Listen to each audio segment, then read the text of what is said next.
kaibigan, magandang umaga o magandang hapon. Nandito ako ngayon mga kaibigan sa farm. Dito yung farm sa likod ko mga kaibigan. Silipin muna natin kung anong ganap dito. Ayan, nakikita na, malaki na, lalo na inuulan dito mga kaibigan. Kasi yung mga tanim kong inuulan, madali lang tumubo. So maya-maya isilipin natin kung ano ang mga ganap dito sa farm. So mga kaibigan, dito ako ngayon sa loob. Pilipin kung anong pinagagawa nila dito kasi medyo busy sila dito sa kusina. So dito muna tayo, silipin natin. Papasok tayo dito sa kusina.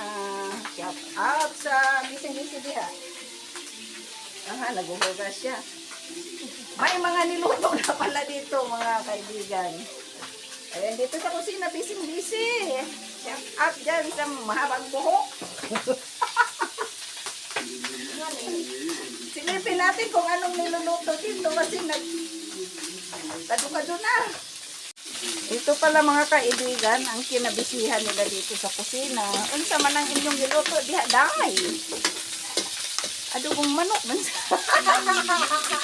Adobong manok mga kaibigan. Bisayang manok ay naku, ang sarap niyan. Pauday, ang sarap niyan. Adobong manok. Ayun, lagyan ng mantika. Kasi mabango na yan naman. Tingnan natin kung ano to. Makialam si Aling Pipay dito. Ayun, sinaing. Pulang-pula. Black rice. Ay, hindi. Pula-pula. Red rice, hindi black rice. Naku, mahal itong palay na, ay ano, mahal itong bigas na to. Pero hindi ito binili guys kasi tanim nila yan dito. Ayan, nangangamoy na guys. Nilagyan na nangangamoy na mga kaibigan. Ito ang masarap sa manok mga kaibigan, yung Bisaya na manok. Masarap talaga yan sa adobo. Dito naman tayo sa labas mga kaibigan at sisilipin natin kung ano naman ang ginagawa ng mga kasamahan namin na mga lalaki. Oy, hindi buhat diha. Nagsugba man siguro ni sila. Pastilan yung sinugba. Sabay pangsugba ni diha.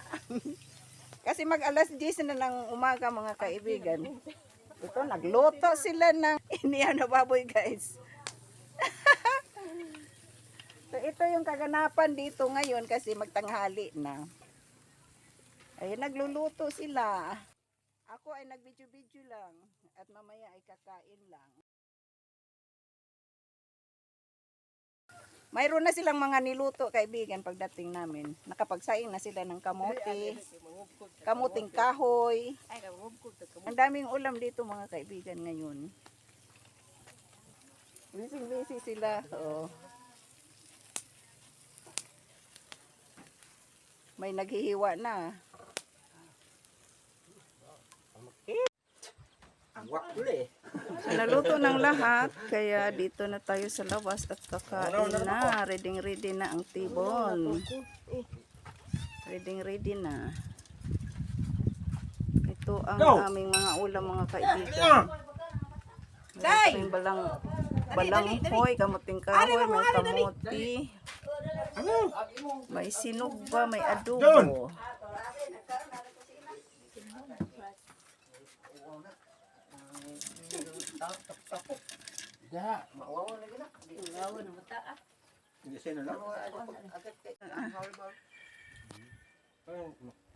Atak na guys, kainan na.